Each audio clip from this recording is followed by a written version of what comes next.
Hermanitos queridos, más de una vez habremos leído en el Evangelio escrito por San Lucas la breve historia de Zaqueo, un hombre judío de baja estatura que era jefe de publicanos. El publicano era el cobrador de impuestos, un paisano judío que recaudaba para el dictador romano. Impuestos, por cierto, muy altos de acuerdo con lo que exigían las aduanas instaladas por todo el imperio, y que aplastaban económicamente a muchos de los contribuyentes porque eran por demás abusivos, sumado a que el publicano, al parecer, acostumbraba a cobrar un poquito más de lo debido para quedárselo él.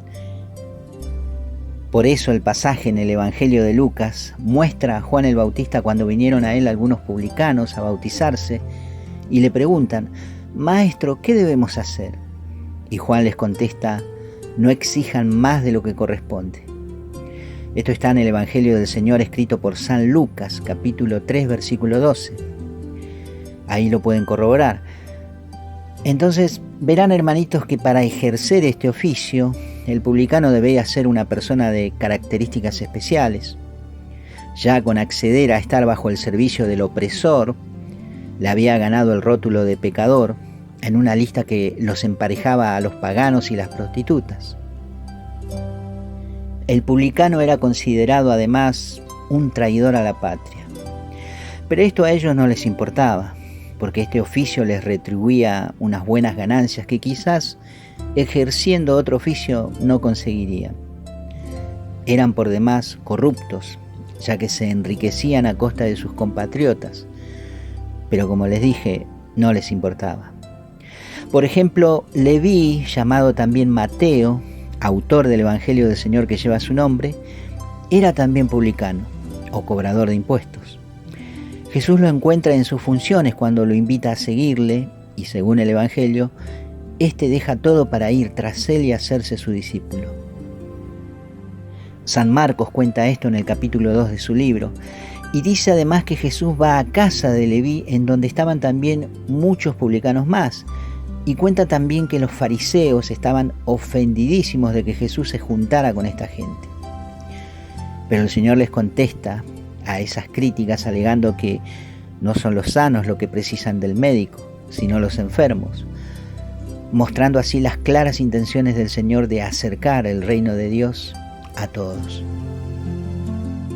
Pero el caso que les invito a reflexionar hoy es el de un jefe de publicanos. Un hombre mucho más importante y por lo tanto más rico todavía que un publicano. Una cosa curiosa que se ve en los evangelios respecto a este tipo de gente es que acostumbraban a dar suntuosos banquetes para sus amigos. El judaísmo estaba dividido no solo religiosamente como con los fariseos y los saduceos que se sentían superiores al judío común, sino que además lo estaban por escala social, en la cual los más ricos raramente se relacionaban con los más pobres, porque la pobreza era considerada casi como una maldición o como un castigo.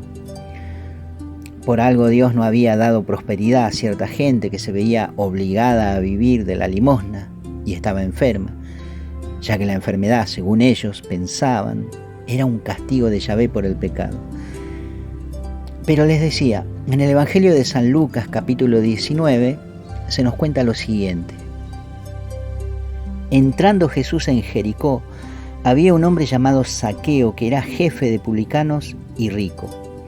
Este trataba de ver quién era Jesús, pero no podía a causa de la gente, porque era de pequeña estatura.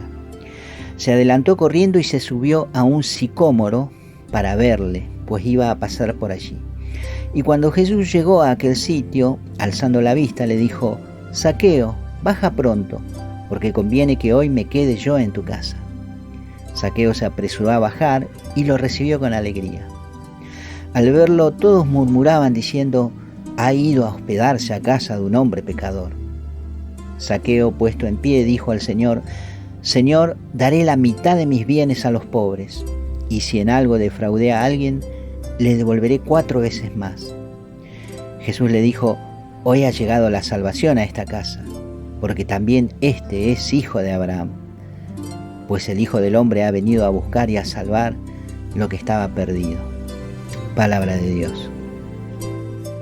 ¿Qué podemos sacar hoy de esta lectura tan meditada por mucha gente y tantas veces.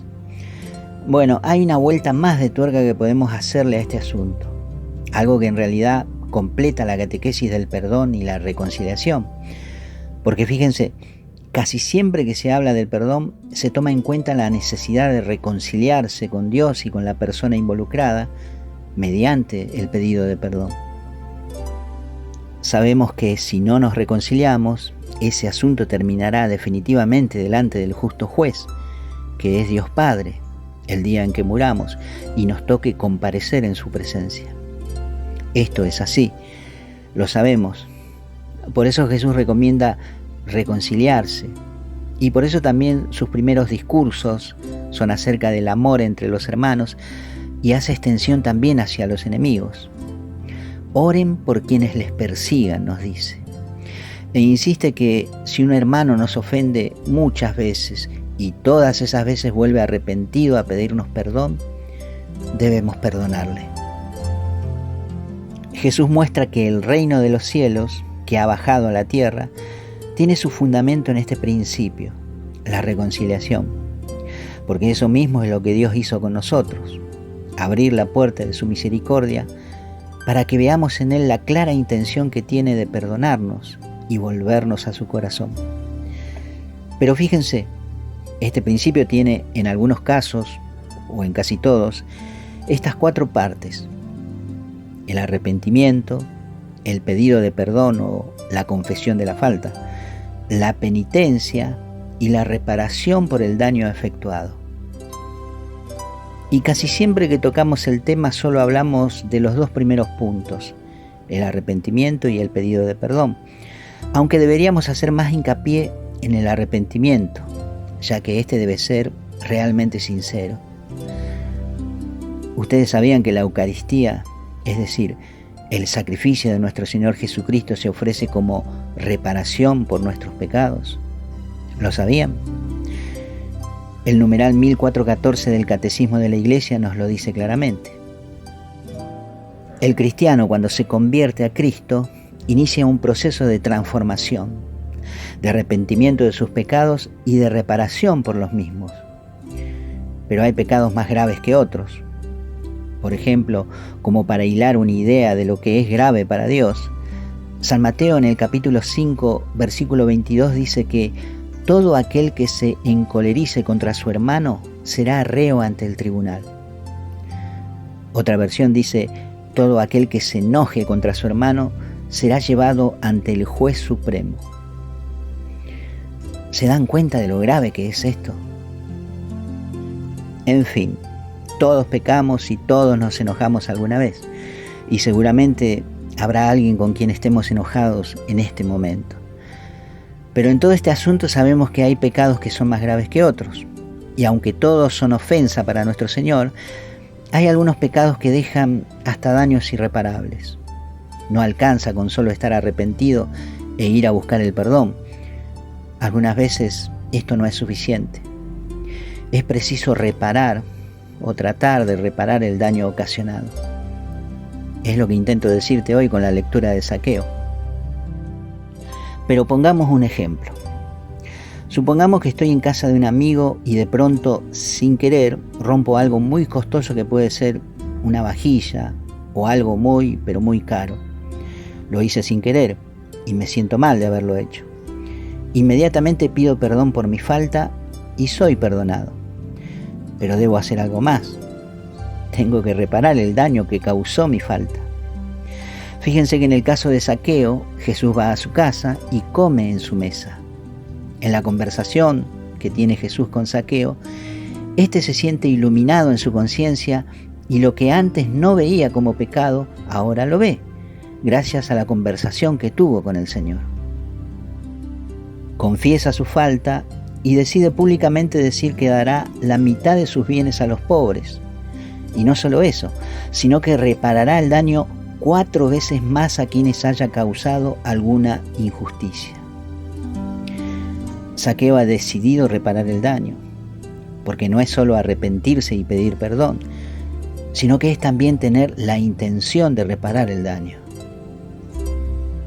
Pero el ejemplo que puse quizás no sea suficiente para casos que tienen que ver con la reputación de una persona. Una falta que es muy común en todos los tiempos, ya que bien lo dice el apóstol Santiago, la lengua es como un pequeño fuego que puede incendiar un bosque entero. Con tu lengua podés destruir la reputación de una persona. Es muy grande el daño que se hace cuando hablamos mal de alguien, sobre todo cuando lo calumniamos por medio de una mentira. Lo destruimos. Ya la gente no mirará a esa persona que calumniaste de la misma manera. Lo pusiste en tela de juicio y se lo ha condenado socialmente. Quizás sin haber hecho lo que se le atribuye. Este pecado es gravísimo porque ¿cómo reparás el daño que le hiciste al buen nombre de alguien? ¿Cómo vas a quitarte ese pecado de encima y evitar que el justo juez te lo reclame si no haces algo acá en la tierra? Zaqueo dijo, voy a devolver 4 veces más, porque esto era lo que declara el libro de la ley ante este tipo de faltas. Es lo mismo que dice el rey David cuando el profeta Natán le descubre su pecado.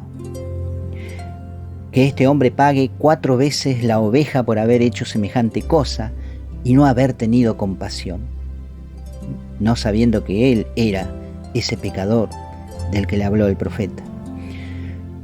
De modo que, amigos míos, hermanitos de mi corazón, observemos hoy con atención este asunto. La lengua es un pequeño timón que, si no sujetamos bien, nos puede llevar a la deriva. Si hemos hecho daño a la reputación de alguna persona, devolvamos 4 veces más, no solo pidiéndole perdón por el daño, sino hablando a las mismas personas con las que hablé mal de él o ella y exaltando esta vez sus cosas buenas. Devolvamos el buen nombre exaltando sus buenas virtudes y puede que reparemos algo del daño que hicimos. Otra posibilidad es que oremos por él, pidiéndole a Dios que lo bendiga abundantemente. Mostrarle nuestra buena voluntad y tratarlo como a un hermano. Por lo menos los cristianos estamos llamados a eso. Recordemos bien, hermanitos, que después de oír a Zaqueo acerca de su disposición de reparar el daño cometido, Jesús dijo con su corazón lleno de alegría, hoy ha llegado la salvación a esta casa. Que el buen Señor te acompañe en este santo día. Amén.